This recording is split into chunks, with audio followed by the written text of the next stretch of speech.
दोस्तों, क्या आप जानते हैं कि भारत दुनिया का इकलौता ऐसा देश है जहां एक तरफ कड़कड़ाती ठंड वाली बर्फीली चोटियां हैं तो दूसरी तरफ तपता हुआ रेगिस्तान। चलिए आज के वीडियो में क्लास 7th के नई एनसीईआरटी चैप्टर भारत की भौगोलिक विविधता को एकदम आसान शब्दों में समझें। मुख्य भौगोलिक विभाजन। भारत को मुख्य रूप से 6 भौगोलिक क्षेत्रों में बांटा गया है। पहला है उत्तरी पर्वतमाला।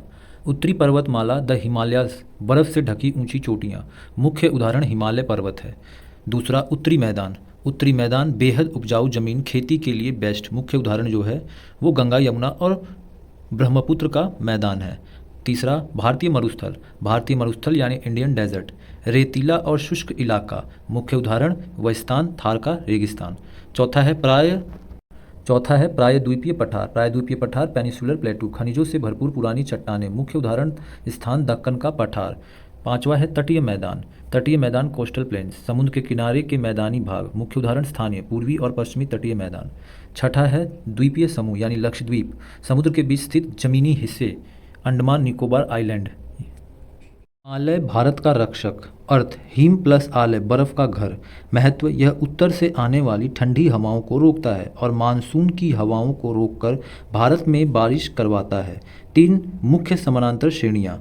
महान हिमालय, हिमाद्री, सबसे ऊंची चोटी जैसे माउंट एवरेस्ट, कंचनजंगा। दूसरा मध्य हिमाचल, हिमाचल या हिमालय, खूबसूरत टूरिस्ट प्लेस जैसे शिमला, मनाली, नैनीताल। तीसरा बाहरी हिमालय यानी शिवालिक, सबसे नीचे की पहाड़ियाँ। उत्तरी मैदान भारत का अन्न भंडार, नॉर्थर्न प्लेन्स। निर्माण यह मैदान 3 मुख्य नदियों सिंधु, इंडस, गंगा और ब्रह्मपुत्र और उनकी सहायक नदियों द्वारा लाई गई जलोढ़ मिट्टी एलुवियल सॉइल से बना है।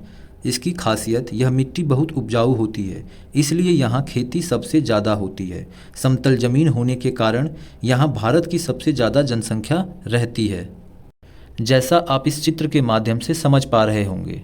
अगला मुख्य बिंदु थार रेगिस्तान, रेत का समंदर, द ग्रेट इंडियन डेजर्ट। स्थान भारत के पश्चिमी भाग, मुख्यतः राजस्थान में स्थित है थार रेगिस्तान। जलवायु यहाँ वर्षा बहुत कम होती है, इसलिए मौसम शुष्क और गर्म रहता है।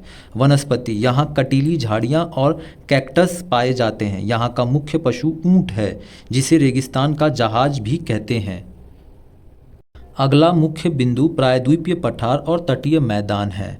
पठार यह त्रिकोणीय आकार का है। यह क्षेत्र कोयला, लोहा और मैग्नीज जैसे खनिजों से समृद्ध है। घाट्स इसके पश्चिम में पश्चिमी घाट, जहां बहुत जैव विविधता है, और पूरब में पूर्वी घाट है।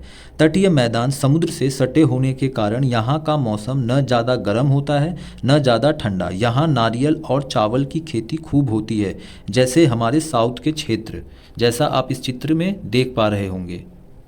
इसके मुख्य क्षेत्र हैं केरल, तमिलनाडु, कर्नाटक, आंध्रा वाले क्षेत्र। अगला मुख्य बिंदु है द्वीप समूह। भारत के द्वीपीय समूह यानी इंडियाज आइलैंड ग्रुप्स। भारत के पास 2 मुख्य द्वीप समूह हैं। पहला है लक्षद्वीप, अरब सागर में स्थित है। यह मूंगा कोरल से बना द्वीप है। अंडमान और निकोबार ये दूसरा सबसे बड़ा द्वीप समूह है। बंगाल की खाड़ी में स्थित है। यह आकार में बड़ा और यहाँ घने जंगल पाए जाते हैं, जैसा आप इस चित्र के माध्यम से देख पा रहे होंगे।